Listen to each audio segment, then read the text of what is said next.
Donc, combien de coups on bête. Donc, papa mon colo bongonan. Nathalie papa mon colo, à cause de même papa n'a pas bien coconanga, à autres poser des questions, on est sur les harcèlement sexuel.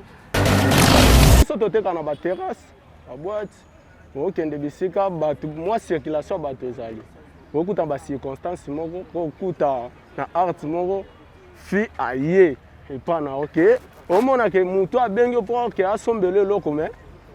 Nous avons gâté selon idée nae, azui moral nae, na kaka ndenga sombelo.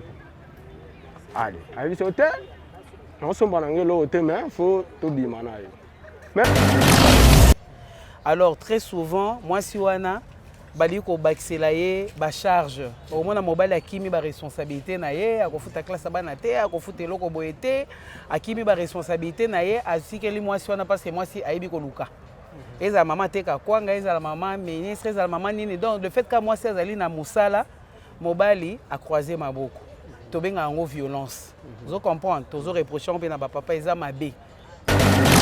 Et puis surtout dans nos cabinets respectifs, Autre Robeta, c'était vraiment le chef de l'État. Et puis non seulement ça, la ministre, il y a l'actuel ministre d'État en charge de la justice, il faut instruire le procureur, instruire le parquet pour ne décourager les bateaux bazali ko baby salo kumo ya mboka na ba comportement motindo wa ba chaîne le public est belé zoyoka ote maman il faut mieba moi c'est libala il faut ça la propre moi ça là kana mataka na mbetu na ça toute fois sokolaté moi sinon ça va matana mbetu sokolaka okoma maman mususu banda kenda oteka na tongo azongi kaleso ya depuis tongo kaka wana kozala nango munoko solo mapeka solo est-ce qu'un pasteur peut dire babilo kwa boy?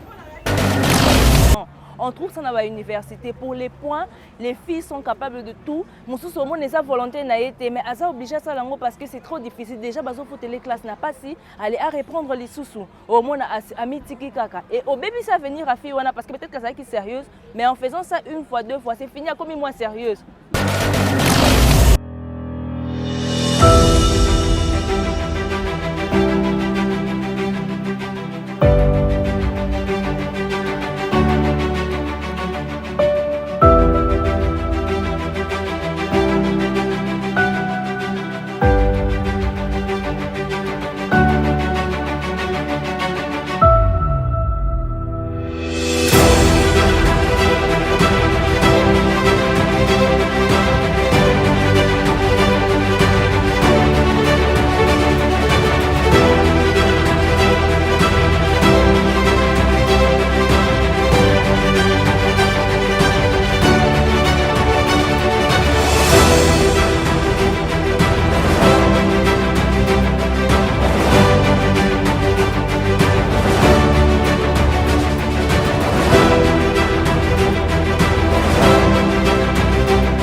Mikos TV Asbel.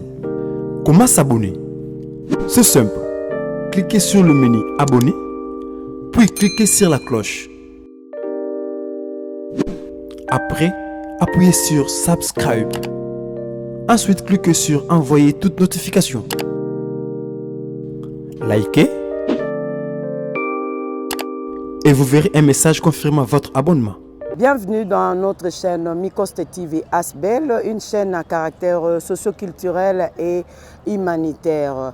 Au nom de la loi, je vous salue et vous promets de vous transmettre les informations sur vos droits et devoirs. Sans plus tarder, je vous lance déjà le nom de notre émission ou notre magazine qui s'appelle liberté d'expression face à la police nationale congolaise. C'est une possibilité pour vous d'atteindre facilement la police et de dénoncer ou parler de tous les cas qui vous concernent et que la police doit intervenir.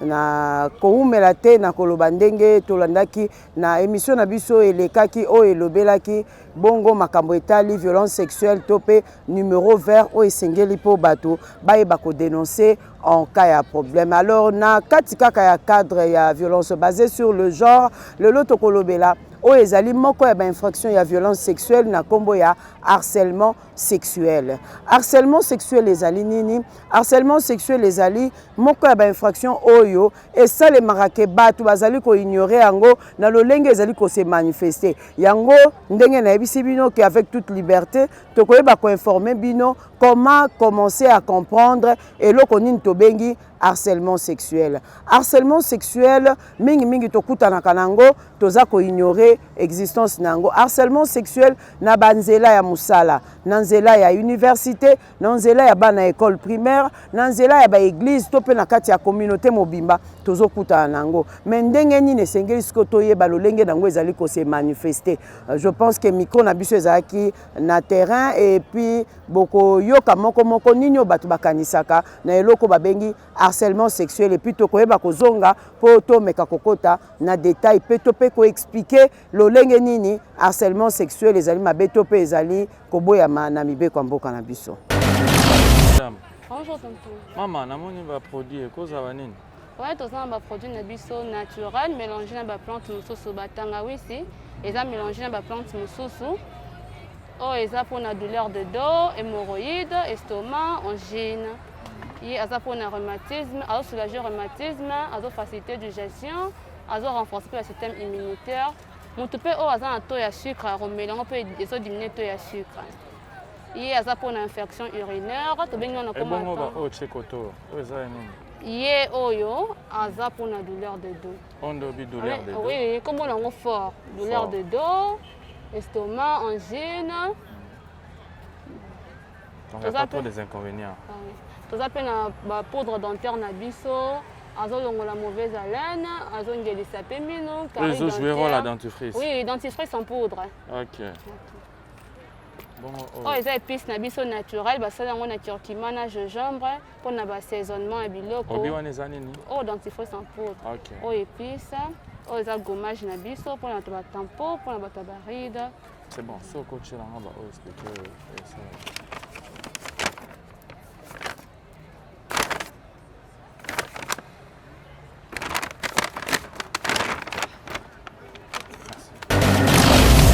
Tantini Mbote. Mbote papa. Tokuti oza na mesa ozoteka. Est-ce que y a harcèlement sexuel? Oui, oui, na yebi yango. Ezani. Bon, harcèlement sexuel, ils ont partout, na beko tozotanga, dérangement ba professeur, même na babisika tozoteka biloko na biso oyo. Eza na papa koki koya boza na besoin ya produit, eza lokola produit na biso oyo. Tanga oui, c'est papa koya azoko za na besoin nango, oko expliquer pe bien on peut o expliquer produit ndenge ezali, mais question papa na otuna, bongo so na juge o na meka ngwe pa na yo moko. Ce que na juge o na beta pa na moko, combien de coups na beta. Donc papa mukolo bongo nani. Nathalie papa mukolo akoza même papa na ngo bien koko na nga azote poser nga ba question wana so ezaka ba harcèlement sexuel. Donc respect na biso ezate oyo eza ba exposition tozo sala po eza ba produit naturel ya mboka. Yango tozo koteka ara tozo ko exposer na pas des évoluer. Ezate que client akoya pour atunaka il y a des dérangements so pas koya na ya so mané produit mais azoya kaka juste pour na ba bêtise. Surtout ba papa le connaît toujours lobele ngwana bango so ba ye kaka ba bêtise na ba produit on n'a pas vu ne ba sombité akena ye okosenga nini na ba bizalili ya boy pe na baninga mususu oyo bazala même na bisika misala bazokutana ba harcèlement ya bongo. Bon eloko o ngana no ese baninga ba kutana ba harcèlement bongo bazala facilité bazala ferme po bazoya koluka mbongo bazoya teke soki mutaye asombe eloko ameka na ngwe pa na ye moko no bazala facilité bateka produit na bango soki client na bêtise c'est un papa yo oye kosomba client to oye kosomba biloko to suka na biloko to makamba ko déborder tina ba jono ba loba wana mabe eza bien te donc bazala ferme ba se distracter na biloko ba bazoteka ça peut arriver pe oko ko dénoncer bango.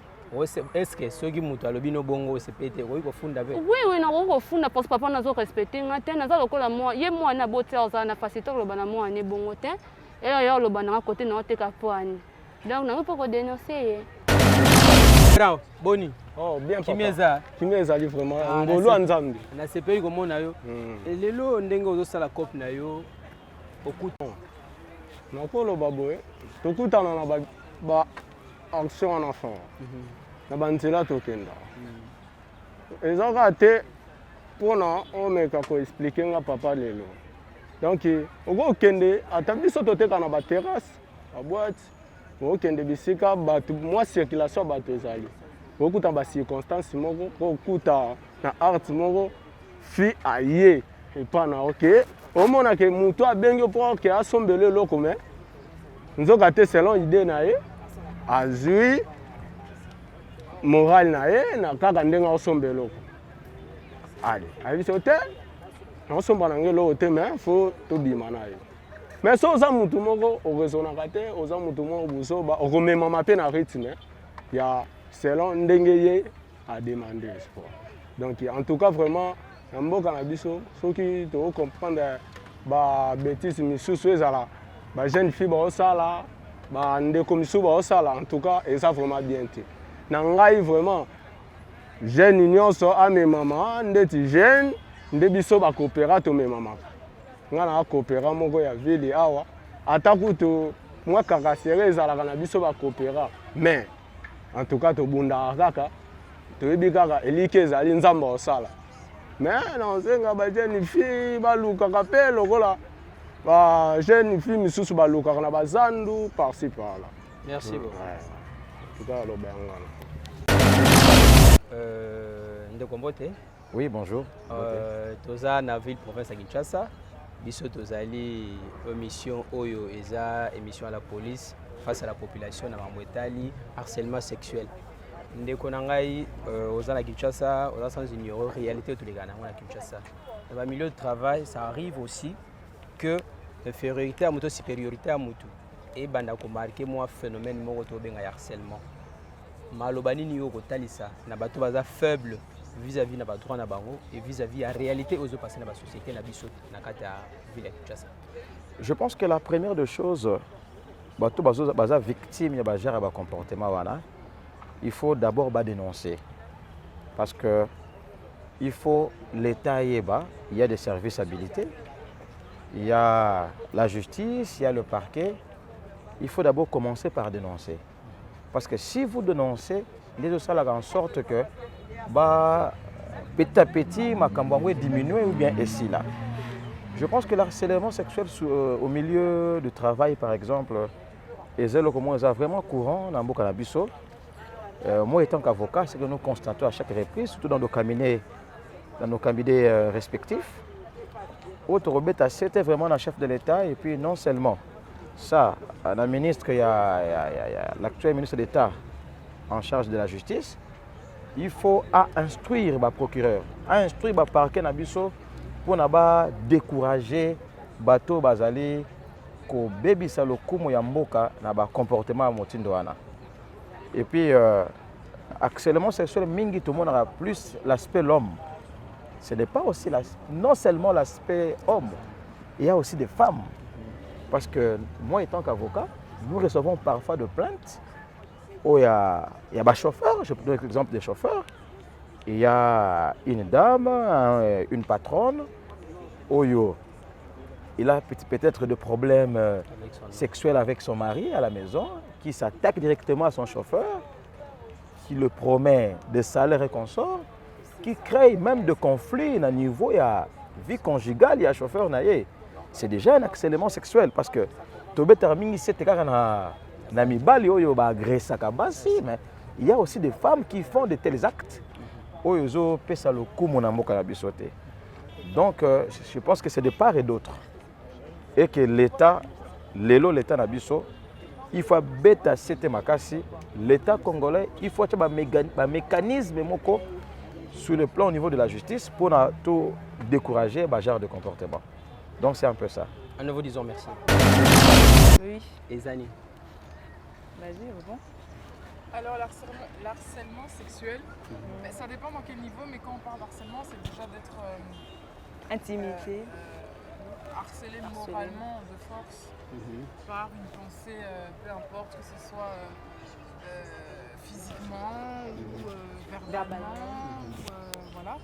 Et en général, quand on parle d'harcèlement sexuel, c'est l'homme qui harcèle la femme, parce que dans le cas contraire, c'est très rare. Donc c'est plutôt, je crois, les hommes. Dans les cas contraires, c'est un peu rare. C'est plutôt dans ce que je sais aujourd'hui, dans le monde actuel, quand on parle d'harcèlement, en général, bon, je peux me tromper, mais aujourd'hui, dans le monde dans lequel on vit, les cas, en tout cas les faits divers qu'on voit quand on parle d'harcèlement, c'est toujours les hommes qui ont cette position d'harceler les femmes. Je pense que c'est une question de force et faiblesse. Ouais. Et donc c'est c'est. Ça vous a déjà arrivé? Ça vous a déjà arrivé d'être harcelé?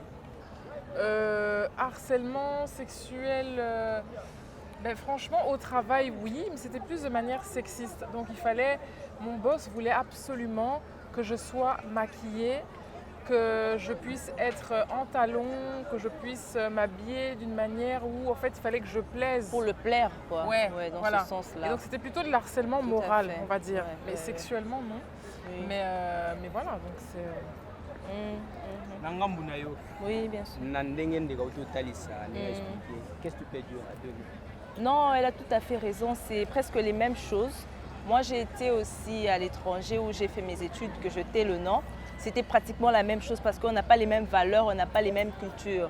Donc il faisait chaud évidemment, que j'étais habillée en culotte et tout, t-shirt. Mais tu vois les gens passer, Bazo Seka et tout, bon Batombo Kawana et tout. Et tu vois les gens comme si Bazo s'approchait Nayo, ça fait peur à Mozo Banga ou Kima. Et c'est pas dans leurs habitudes. Donc c'est parce qu'ils sont renfermés dans leur tête. Babima peut-être pas. Et c'est pas leur culture. Donc pour eux c'est un scandale. Et tu vas te sentir en insécurité quoi. Donc voilà, c'est un peu ça. Alors qu'au fond, Yoyebi, que ce n'est pas mal ce que tu fais ne fais rien de mal. Mais tu te sens agressé au fait. Si bien même pas, mais tu te sens agressé. Donc même place où qui ne cause au bangui. Donc voilà, oui. Madame, qu'est-ce que vous pouvez demander par rapport à la population, par rapport à cette façon de se comporter vis-à-vis de la société? Conseil, un petit conseil. Pour tout le monde? Oui, pour tout le monde, par rapport à la situation. Déjà, il faudrait savoir s'il existe une loi. S'il devrait peut-être avoir une charte ou je ne sais pas, mais une loi qui justement devrait pouvoir arrêter cela. Et que ça ne devrait pas être une habitude. Parce que le problème ici, moi ça fait 1 an et demi que je suis à Kinshasa et je remarque énormément qu'il y a un problème culturel pour des gens qui viennent par exemple de l'étranger, qui ne connaissent pas tous les principes d'ici au Congo. Et par exemple, bêtement, je vais vous donner un exemple sur les tenues vestimentaires. Je pense que moi depuis que je suis arrivée, on m'a fait beaucoup de remarques sur mes tenues. Mais moi je ne le fais pas exprès parce que je viens d'ailleurs et j'essaie de m'adapter malgré tout. Et et je crois qu'il faudrait une loi, il faudrait imposer une loi justement pour essayer de recadrer cela et que ça ne puisse pas être un abus, un abus de pouvoir pour certains. Déjà, on a l'harcèlement sur beaucoup de niveaux, à l'université, Namisala, etc. On sait comment c'est difficile de trouver du travail dans ce pays, par exemple. Tu vas trouver un travail, tu as souffert, tu as prié, etc. Aux Moussa dans la passi, et ton patron commence à t'harceler. Alors que derrière toi, tu as des charges, tu prends des gens en charge. Tu auras peur de dénoncer, de peur de perdre ton travail. Il faut protéger la personne qui vient dénoncer. Parce que Moussou Soupé Zalaki a dénoncé chef Naé Boé, place qui a dénoncé, Batouana Basa, camarade de chef, Basa est l'autre côté. Et elle perd son travail et Moussou Soumou n'a pas la dignité d'aller accueillir à mon Issou passer ailleurs. Mais Moussou faiblesse, à se laisser faire parce que ça n'a choix à dénoncer. Donc il faut qu'il y ait une protection par rapport à ça. Dans l'université par exemple, ça aussi c'est fréquent. On trouve ça dans l'université. Pour les points, les filles sont capables de tout. Mon sous au monde n'est pas volonté naïté, mais à ça obligé ça lango parce que c'est trop difficile. Déjà, bazo faut les classes n'a pas si aller à reprendre les sous-sous. Au monde à mitiki kaka. Et au bébé ça venir à fille parce que peut-être que ça qui est sérieuse, mais en faisant ça une fois, deux fois, c'est fini à comme moins sérieuse. Vinaye et baby. Donc Moutabon aussi qui dénoncer, il faut l'écouter et il faut prendre ce qu'elle dit au sérieux. Tenir compte de ce qu'elle dit pour trouver des solutions et franchement marteler sur ça pour faire un effort que Elokwana est stoppé.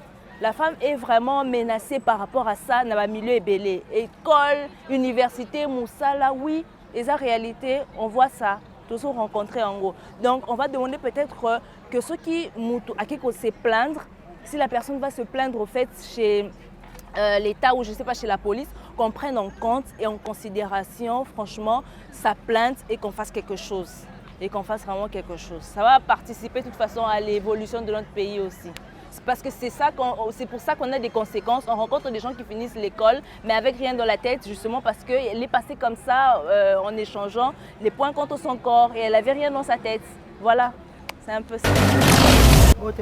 Madame Tozali na ba phénomène mo réseau les kalelo na ba communauté na biso to na ba église na biso.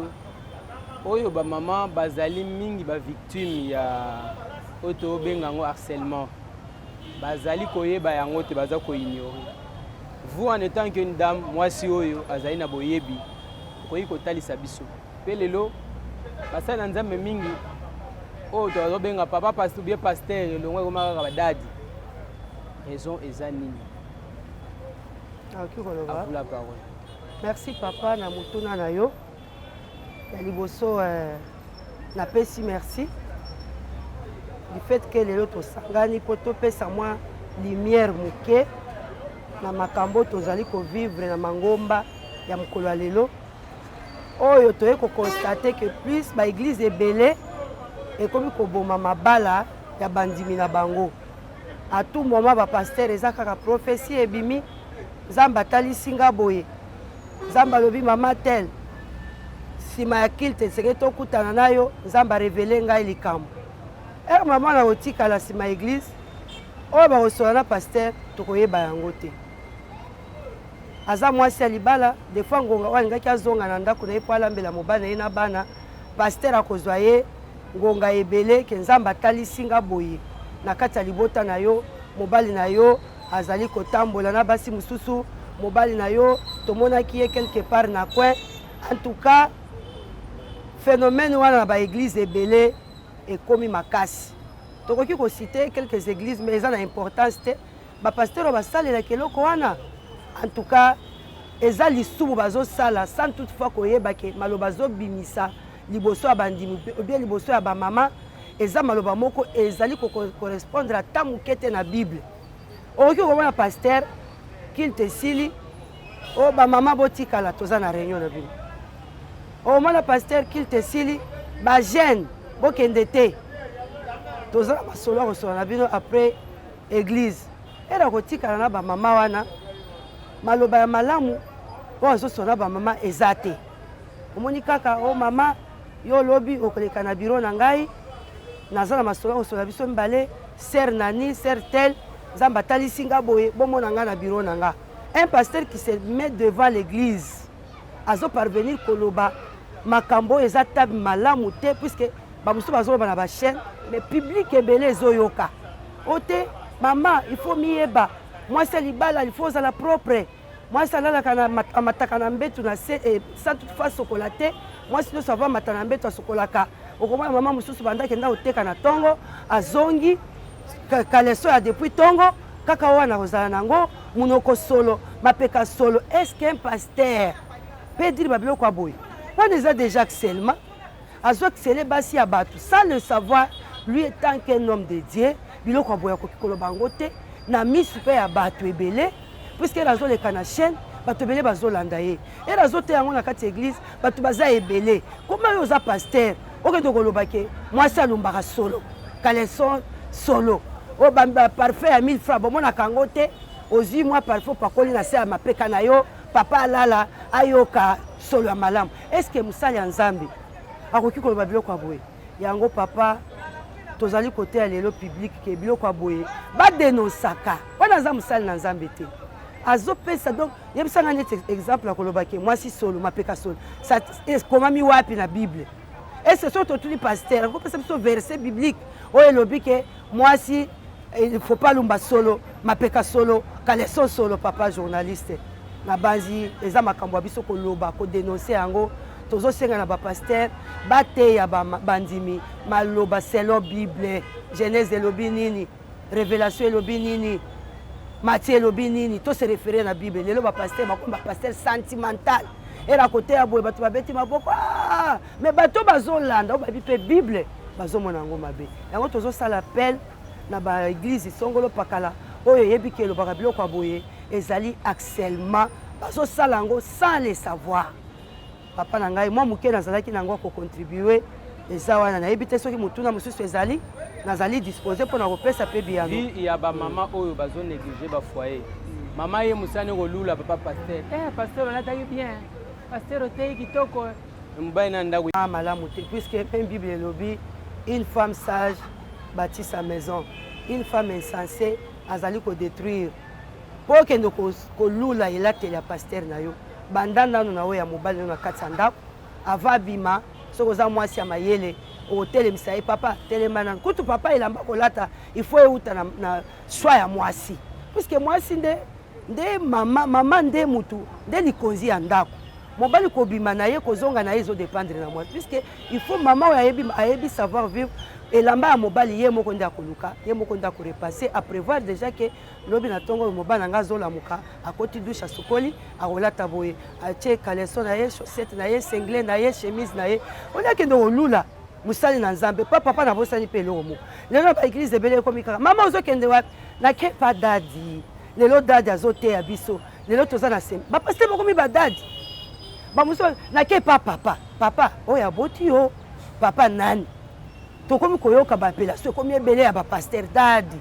nakeshe dadi tozokoka en tout cas mwasi malamu okolula elateli ya mobali ya motu te lula elateli ya mobali na yo yo moko bongisela mobali na yo elamba ya kolata po erazobi chéri permettez je trouve comme si là-bas il y a un peu la saleté non c'est bon ok chéri tu peux partir mais soki ozolula mobali ya bato oza une femme insensée dozodétruire foyer na yo yo moko en gros lite européen bapaster na bamama ezani lite yanga na kopesa bapaster na biso basalela bible ndenge elobi bateya bana na nzambe biblia batika kosangisa bible na makambo ya mokili te neti biloko touti koloba soki toke na bible obanda genèse ti apocalypse tokomona place oyo bible ekomi ke mwasi alumbi solo mwasi mapeka solo atia parfum aza te bapaster bayeba commentaire nini bakoki koloba na sujet oyo ya souleve mpona koteya nani bandimi na ye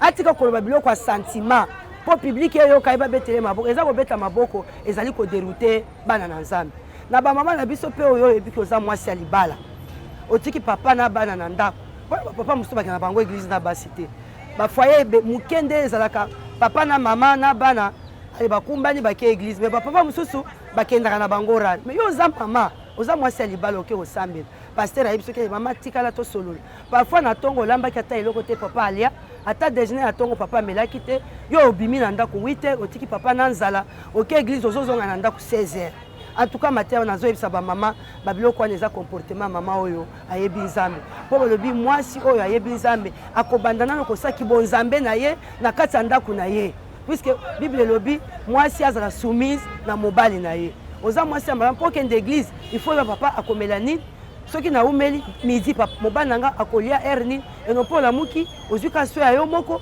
bana ya mike de fois otiki bango ozwi kabelo otie na mutu maquillage omatisi rouge omatisi ndako otiki salite otiki papa nzala na mama na bana nzala en tout cas tozosala mpe ya bamama batika biloko tolanda bible ndenge elobi toteya liloba nzambe ndenge mokanda elobi totika kotia basentiment ebele na makambo etali nzambe mbote tosepeli mingi na komona yo mpo oyanola biso na likambo etali violence faite à la femme na milieu conjugal. Madame, comment est-ce que tu trouves que moi si akoti na libala et puis oleki asalela oya ezali ya ye bozuna ye Mais normalement, le mariage, bolobara, biloko bosangisaka. Mais ça arrive un moment que mobile appelle ça charge, pas moi si réaction na ezali ndenge en étant femme sans que soit parti pris à basi.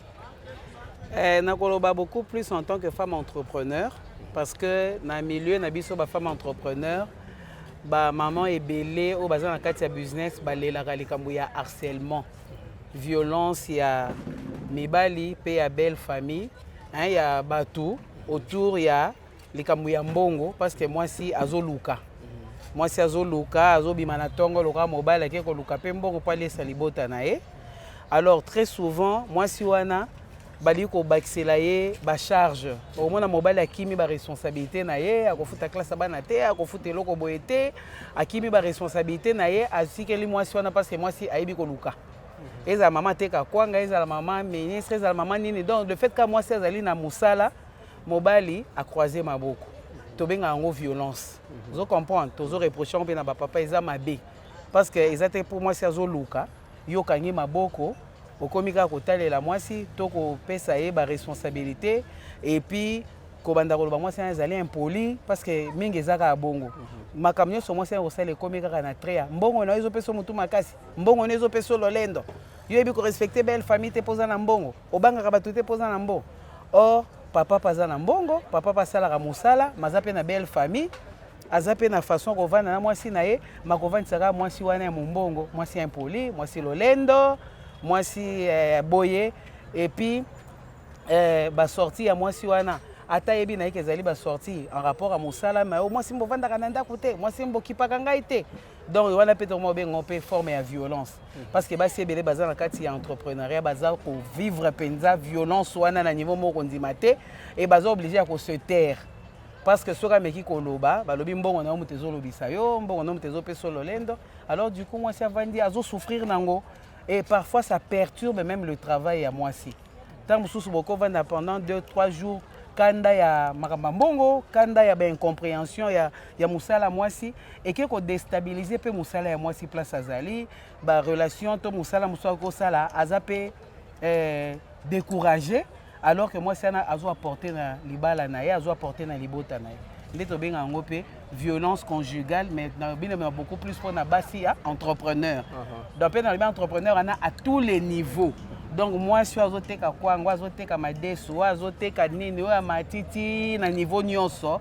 Moi si wana pona mobile na ye, eza lokola moi compétition moko, eza lokola moi complexe. Donc eza lokolo mo eleka toujours wana esalaka que moi si wana za la traiter lokola basi nyonso te. Moni likambo eza kaka oza soumise te. Voilà, ils appellent violence. Ce n'est pas dit par rapport à la culture. Yo lecture ni noko ça la vie makambwana. C'est pas dit à la culture où de vivre parce que l'Europe, en Afrique, moi et l'autre comment c'est pas dit à la culture. Bon, tout le monde que c'est dû à la culture. Mais les lots mokili avec le changement ébélé, mondialisation, ni makambe bandi peut ko évoluer parce que la même femme au temps à Kalabazaro mona EPA elle n'apporte rien. La femme là apporte aujourd'hui. Alors, en apportant, il est vrai que moi, si à côté na Moussala na Mumbongo, horaire na yé tout le temps na yé comme moi pas si parce qu'il faut concilier Moussala na Libal. Il faut sur la bana, il faut bana battant. Donc moi, c'est un autre azo travailler double parce qu'en même temps, on travailler pour na Moussala, mais on travailler pour na foyer na yé parce qu'il faut maintenir pe équilibre nanda kona. Papa il faut aller bien, bana il faut ba des classes bien, nda ko faire à la propre et tout ça. Donc la femme là azo mon paix passe. Mais souvent, comme on a réaction à mobile, réaction à mobile vis-à-vis à moi, et ça, quand traité de ah, tu n'as pas le temps pour moi, tu n'as pas le temps pour ta famille, tu es comme ceci, aux Lolendo, tu vois, on rabat tout sur Mbongo, Lolendo, Moussala, et ça démoralise la femme. Ce qui, moi, c'est ma capacité à lâcher mon Mbongo, alors que mon Mbongo, on a permettre de libota et ça. Donc, il faut encadrer ma maman entrepreneur, tu es bien. Conseil européen, ça n'a pas papa ou bazar na basi bazar ba entrepreneur. Conseil européen, ça va. Conseil européen, ça n'a pas papa ou bazar ba femme entrepreneur. Bazali ba papa moi faut bazala, ba s'estimer heureux. Parce que moi si azako ça là, moi si azako compléter. Azako ko ya comme ma aide semblable au yokawana. Parce que azoya pe ko baksa un plus. Peut-être ici ka mungo izanga ki ya na mungwa. Et si le loyer au foot, ils allaient peut-être $300 et payé à 300. esika pe ndako ezala bakiti etoboki aye pe na bakiti ya propre abongisi ba rideau atie peinture mwasi ana kosomba pe mutuka mwasi ana kokoya pe na opportunité même ya koeleve pe mobali na ye parce que mosala nde tosala eza pe bacontact mwasi akokota pe na contact moko ya bien bazoluka ministre moko bazoluka conseiller moko boye mwasi akopropose pe mobali na ye. Donc normalement si vous avez un entrepreneur, il faut beaucoup d'amour, beaucoup d'attention et beaucoup de considération. Au lieu aux gens qui s'arrivent vers le bas, il y a qu'on critique tout le temps que bon on a épicé le lendo, bon on a et comme il sait non, qu'il y a un positif, la qui ça épée force na y a quoi apporter et puis la qui ça n'a beaucoup conjuguer ben fort ensemble les rosala bien ma casse épée les bas les rosala qui to comme pour chuter pour aussi ça ngana pour moi ina moni ndenge zo takata wana zo zoyo basi oyo bazali kosala na ba compagnie bazali kosala bisika mosala o bazali konyokola bango ba misusu ba chef na bango zo na makasi ba misusu bazali discriminer par rapport pour aza mwasi vis-à-vis la société mibali bazali lilobani no loba. Bon basi wana to kosenga kaka détermination et puis ko dénoncer parce que kobika izaka eroyebi ko dénoncer. Il est vrai que la barrière est à moi bello aux battre la paix moussala na yo aux mon appel que dénoncer chef wana pour perdre boulot mais je pense que droit à moto est droit à moto so rebi ko dénoncer attitude de chef wana et que ça la épesoni parce que ko garder pe silence et ça ko empêcher changement ko garder silence et ça ko permettre les violeurs to un moto wana à continuer ko harceler na mabe na wana. Mais ce qui ont dénoncé et qu'on permettre un peu changement et puis quand moi si il faut amiyeba moi s'il faut avoir compétence naïe parce que même titre na musala c'est par rapport à compétence. Alors si toi tu dois continuer à bien travailler, rendre ton rapport, faire ton travail comme il se doit par rapport à la compétence naïo, ce qui fait que le chef ou la personne qui te harcèle a zanga ba élément ko par rapport à la compétence naïo. Mais ce posant ba compétence té et ko yaki pe na poste wana na ba position et ba favoritisme. Ah voilà pourquoi au Rosala Pekara n'a besoin de favoritisme mais ce ko yaki vraiment mérite qui poste wana oko bunda parce que mon qui les alliés amibali té za bisonyos. Eza ba ces amibali vieza combat. Donc ezaka harcèlement et mobile na musa ezaka loko harcèlement na quartier harcèlement na ndako oko bunda kaka. Oko bunda faut garder poste na yo parce que vieza combat mais avec les compétences. Boye que y a solo violence ezali mingi. Peut-être biso na culture na biso ba africain toyebika ka violence peut-être ya libanda ya physique mais violence eza na ba forme ebele. Violence ekozala verbal o kateli mutu lingala moko ke mutu est blessé ye na blessure wana et tout motema na ye pe ekosala bien te et bebisi atmosphère ya isika batu bafandi. Donc violence c'est cause à la verbale et cause à la paix morale aux alliés pour harceler mutu au yebi que mutu wana azali faible azana besoin peut-être na yo pour na eloko songolo pakala mais pour na position na yo ozana ngo soit ya supériorité soit ya puissance au lingi comme monela mutu azali faible donc nous soit azali forme ya violence et ezali ko pesa société moko ya kitoko te. Parce que tous les gens peut-être méchants, peut-être violents, peut-être bango, peut-être victimes parce qu'ils subir déjà violence, alors ils sont capables de lingater. Donc, on a un sens. Oui, il y a une réalité dans la société, na biso alelo pe na mokili alelo. Moi si mingi mususu azali ko sala kitoko na ye, eloko ba bengi boyebi to bonsebi na likambo oyo akiko sala kuna ezali mingi te. Donc la personne veut influencer et conséquence de l'influence des autres dans makambo wana okobana mwasi nini tokoloba basi na ka wana ozoloba ezalaka pe mingi ya solo ndenge balobaka parfois les tonneaux vides font beaucoup de bruit mutu musu akanisi ake na mosala ake kosala défilé de mode ake na mosala ake po amitakisa ke ye azali kitoko to aye azali boye na forme boye kitoko ezali pe mabe. Parce que mutu oyo nyonso akokende mosala il faut yeba but ake mpona mosala mosala ezali bisika oyo il faut rendre service na domaine oyo basengeli yo service wana okoki ko déborder te que okeka kolakisa er mosusu ndenge yo lataka alors que sur le plan rendement ya mosala na yo ozali ko sala yango te wana ezali penza ba beto senga na ba jeune na biso que bazala bato baza bien formé et que pesa bango valeur ya molai parce que ce que ça opportuniste les loko exploiter moi opportunité telle lobby opportunité telle ozo komi pesa assurance te ozo ko assurer avenir na yote donc et bongi au compter sur toi-même sur formation na yo sur o ezali kati na yo eloko ya mutu ya eza kati na yo yango ndeko mema yo mosika eloko eza nango extérieur elikaka na bonzenga omona okozala kitoko bingi mais dans quelques années dans 20-30 ans okosala sous bonzenga wana ti donc mieux vaut compter sur ce qui est intérieur o ezali penza kati na yo être na yo que paraître na yo. Merci beaucoup. Binomo bauti kolanda ndenge bandeko na biso bauti kopesa biso na détail o nini bakutana na bango na bakutana na yango na banzela na bango ya musala.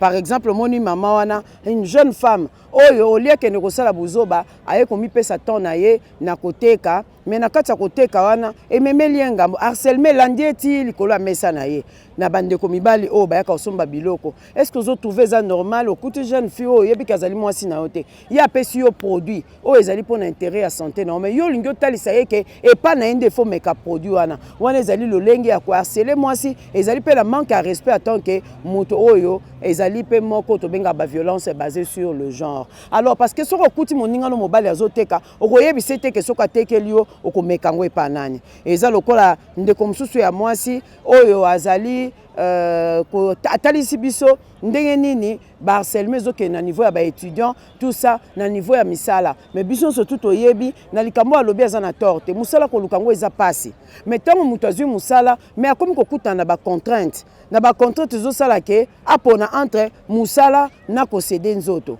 akomitika na ba invitation moko inutile ndo mona ka patron akomi musala esili oleba suka na ndenge musala esili oh je t'invite dans un café oh je t'invite nous tous les faire partie ya harcèlement sexuel le lenge mususu harcèlement sexuel to komona ndenge nini na ba dossier ya musala yozo sala musala oza na confiance na ozo sala comme musala mais on constate comme pas ya patron non to pas chef na yo à chaque fois qu'on présenter travail au sali il néglige ça jusqu'au point ya kokata ko bamba yango une façon de t'humilier pour na koluka ko rabaisser yo oyo bako céder na harcèlement na ye a harcèlement zo na bandenge belé oko remarquer bana classe na ba téléphone to sombela bana to boyite eza mabete ezo sunga bana na ba information ezo sunga na communication mais bato mususu bakomi ko salela ngo na ndenge ya mabe il suffit azwa numéro ya mwana akomi ko harceler mwana na téléphone ko atindela mwana ba message na téléphone yango ndo to bengi harcèlement sexuel parce que na nyusto ko sala objectif ezali moko aluka ndenge nini ya ko atteindre sexualité na mwana na to pe ko harceler na ko tindela kai ba photo pornographique ko sala ye ba avance mais d'une manière et peut accélérer to répéter yango ndo to bengi harcèlement sexuel donc on a beaucoup c'est harcèlement moana harcèlement to koyi ko tchango pe na bandenge ebele harcèlement moral ezali harcèlement il y a un milieu à travail autrement sans sexualité ezali mais là maintenant on essaie de parler de harcèlement sexuel dans la communauté ya ndo moni to kutiango na travail to kutiango na église to kutiango na école voire même na école maternelle les gens là-bas responsables mususu akosala ngo na bala oyo ya mike alors tina na biso siko ya kolobela makambo ezali ndenge to uti koloba na débit chaîne na biso ezali pona ko permettre à ce que boye ba droit na bino ezali nini et puis devoir ezali nini soki to bandi na o ezali devoir na biso vis-à-vis ya justice eza ko dénoncer parce que ceux qui ont dénoncé to koyeba ndenge nini te ya ko punir bato bazo se comporter bongo devoir na biso ezali ko pesa information na baninga mususu o bazi opportunité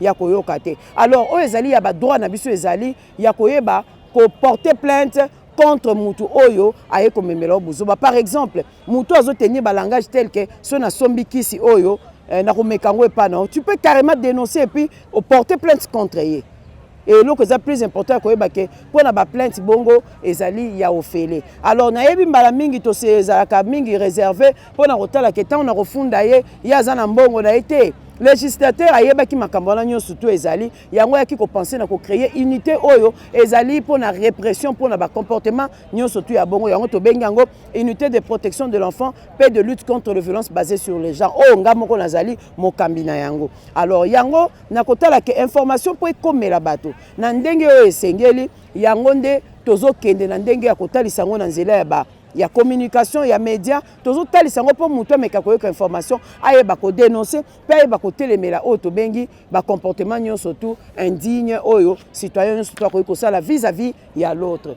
Alors eloko mosusu ya motu ezali je crois que tolandaki mama na biso a expliquer biso boyoki ndenge a expliquer mutu nyonso tu na nzela ya musala azali na besoin ya ko protéger milieu na ya travail parce que musala eza pasi koluka mais cela ne peut pas profiter na ba prédateur o bazali komona kaka ke aza na choix te aza na position à faiblesse aza na nini nyonso tu wana ezo compter mais biso ce qu'on a vigilance na biso toyeba kotala ke attitude ya mutu oyo ekomi komemanga à des fins sexuelles. C'est très important. C'est la différence entre correction et solo parce que mutu so comme ko harceler ako bandela na ba correction moko injuste.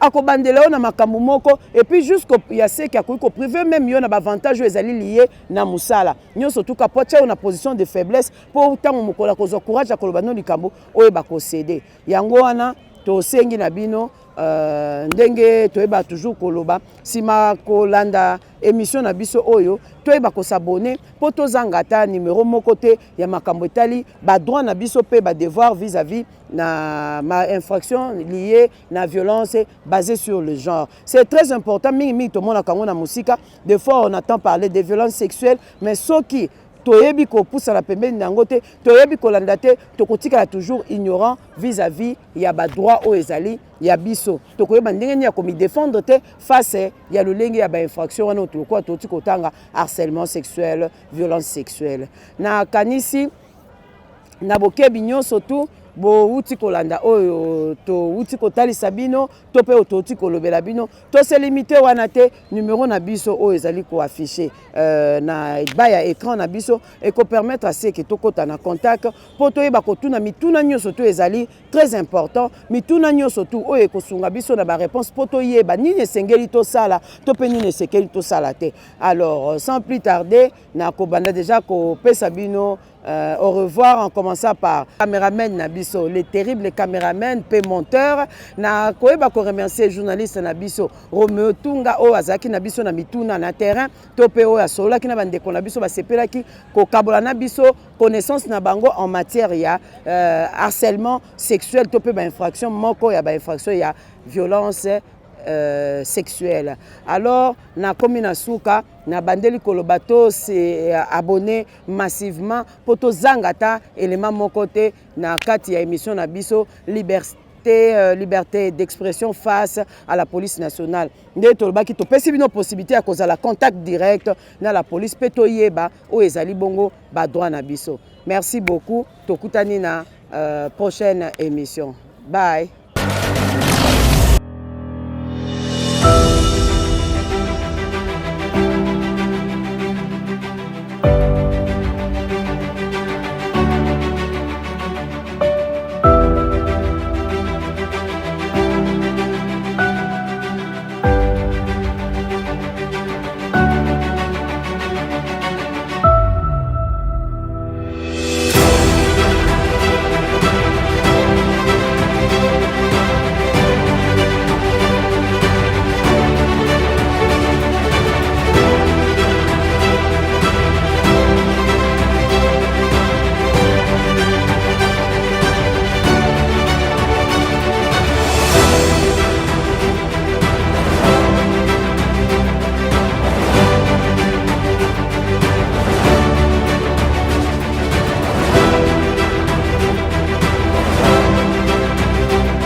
Cos TV Asbel. Comment s'abonner? C'est simple. Cliquez sur le menu abonner, puis cliquez sur la cloche. Après, appuyez sur Subscribe.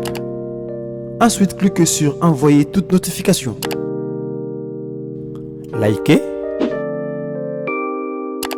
Et vous verrez un message confirmant votre abonnement.